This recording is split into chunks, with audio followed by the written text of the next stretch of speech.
welcome to Rank Harvest. So I wanted to shoot a quick video for marketing managers.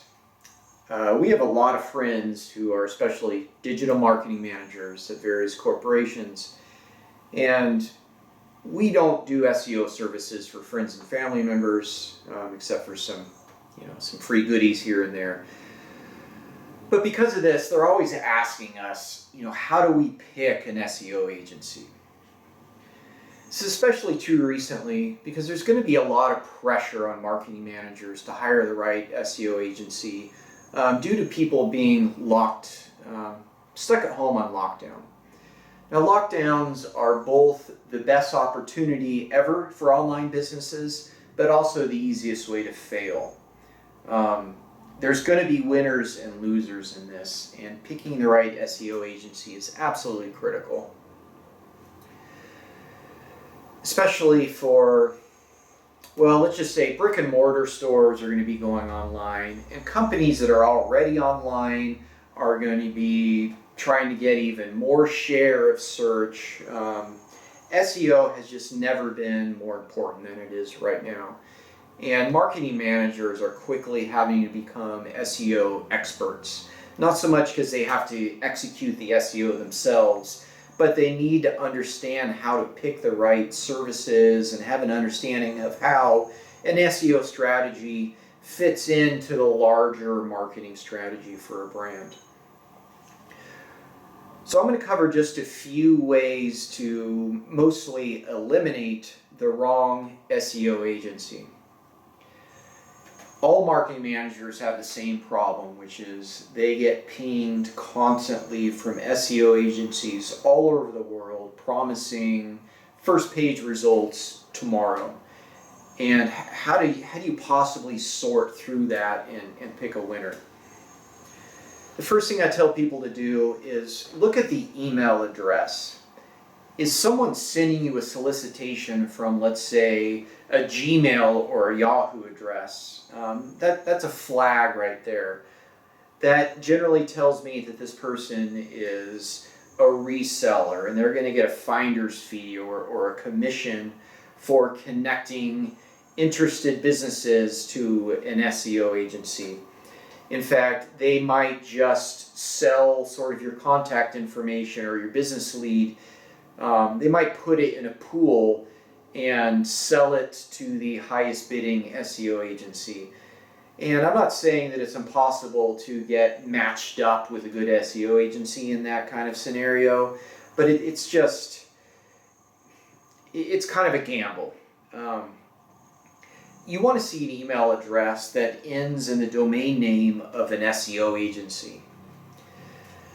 Another problem with someone soliciting from a Gmail or Yahoo or similar address is a lot of times, if they're not a reseller, they're just a small one-man operation, and they're not large enough yet to even want to pay for their own domain name, or might not know how to connect their domain name to their email address. And they might do good work, who knows, but let someone else make that gamble, not you, and not your employer. So the next one is online reviews. And I come out of the corporate world. I used to be a digital marketing manager, and I can't tell you how many times I had a call with either an SEO agency or various services, and the sales person, dazzled me. They knew all the right things to say to me and answered all the right questions. I go back to my boss asking for room in the budget for this. The boss asks me, how are their online reviews? And I go and look, and they're terrible or maybe just non-existent. Always look at online reviews. Every digital marketer, whether it's SEO agency, any other online services, should know how important online reviews are. And for an SEO agency, they should especially have great Google reviews and lots of them. SEO agencies play with, in Google sandbox so much that they know that Google reviews are important, and they should be able to know how to get them. Essentially, you just ask. If you make your customer happy, you can ask them for a review. And if they were pleased with your work, they'll give you one. One thing that's surprisingly maybe not as important as you might think is how well an SEO agency's website actually ranks for SEO. It should come to no surprise that SEO is one of the most competitive industries for search on the internet, and there's really only a few top spots, and if you go with only the companies that rank well for keywords like SEO, you're really creating a small pool of agencies to pick from. The next thing to do, if an agency passes those first two tests, which is just basically having an email address at the name of the agency, and they've got good reviews and lots of them, just get on a quick call with them.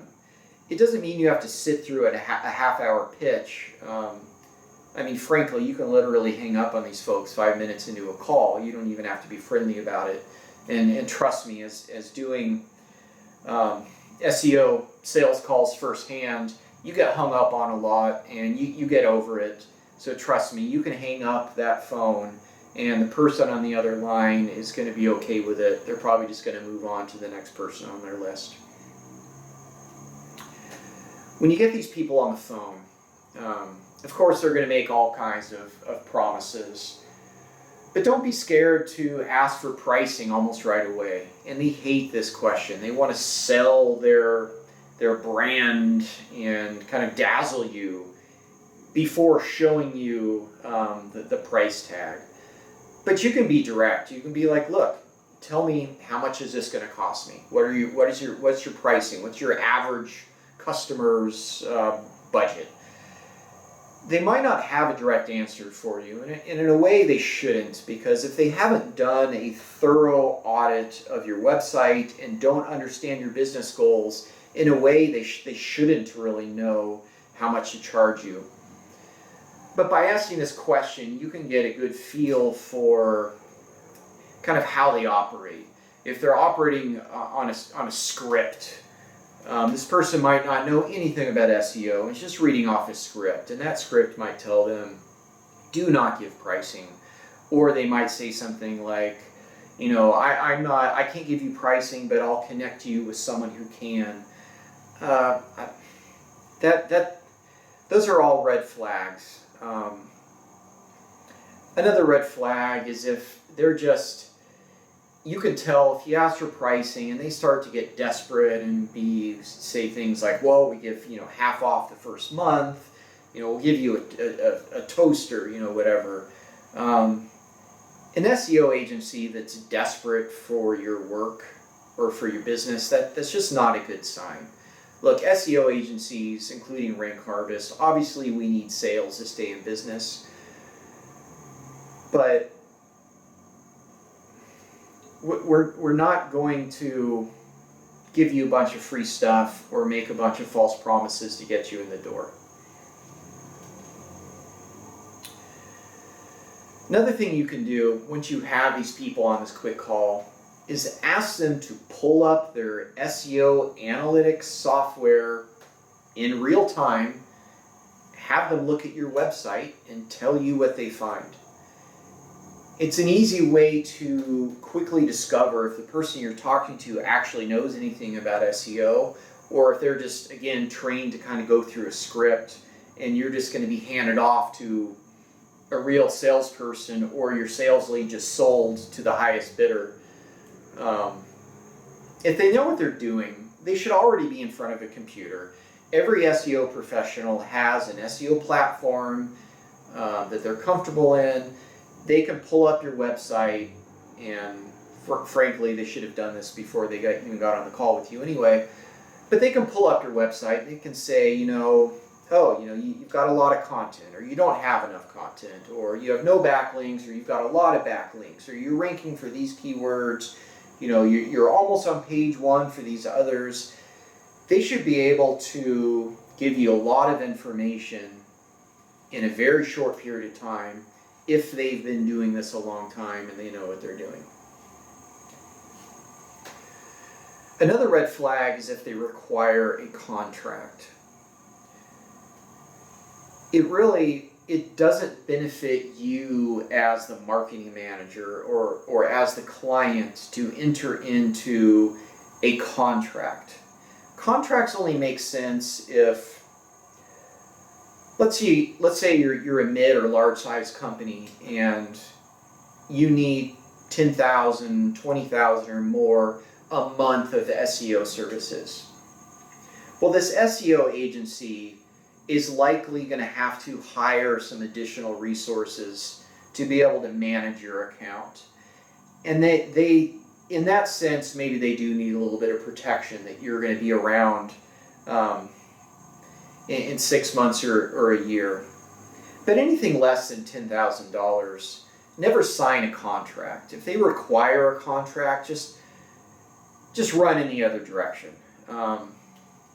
A successful SEO agency should have enough cash and enough flexibility to where even if they have to kind of bump up some of their subscriptions and maybe pull in a couple part-time people, and you as a client decide to quit them after a month or two, it's not going to put this SEO agency out of business. They can absorb that. You also, as the client, need the ability to quit them. You might have to churn through 5 or 10 SEO agencies over several years before you find one that thoroughly understands your industry, ones that you work well with and you communicate well with, and most important, someone that actually gets results. And don't be scared to bring gut feeling into this. That's usually an indication that there actually is a red flag that you can't quite put your finger on. Like maybe you're passed back and forth a couple times, or the person you're talking to can't answer your questions, and they have to go ask their manager, or they're too desperate for your business. Those can kind of create a gut feeling. And it's good to trust that gut feeling, especially if you've gone through this checklist and everything is checked out, and kind of at the end you've got a good intuition or gut feeling for them. Like it's okay to factor that into your vetting process. Now back to how to disqualify people and other disqualifiers if they're too desperate.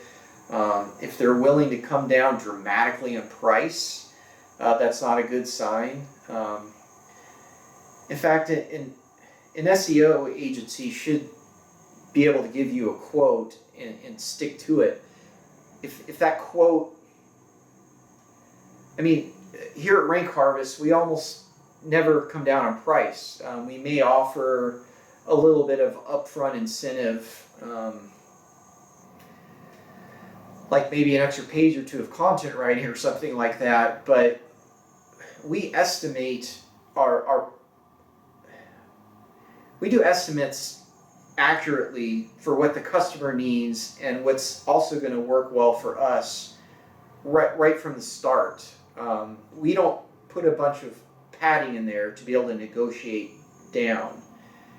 And when you see agencies doing that, it just sort of ruins trust. Like, what other ways are they maybe cutting corners or overcharging you? Because let's face it, you don't really know what this SEO agency is doing behind the scenes. Most SEO agencies sort of disappear for a while, they do some work, and they give you an update, but you don't really know what they were doing. And when they're haggling price and willing to come down dramatically, that just really brings into question what you're getting for what you're paying. And lastly, get multiple bids. And you don't necessarily want to go with the cheapest bid. In fact, you probably don't. It's kind of one of those situations where you probably don't want to go with the most expensive or the cheapest. It's not like buying a new car where several dealerships will have the exact same car at dramatically different prices, and you obviously will go with whoever's going to sell it the cheapest because it's the same car no matter who you buy it from. But SEO isn't like that. There's a lot of moving parts, there's a lot of labor involved behind the scenes, a lot of strategy, a lot of meetings, and sometimes paying more means that the agency that's working for you, you're just going to get more value. It gives them more flexibility to spend time making sure that they're giving you the best service possible. So anyway, I hope this helped. This is just a few points to keep in mind for marketing managers to be able to pick the right SEO agency. Please feel free to leave comments and feedback down below. I will try to respond to all of them, and have a great day. Thanks.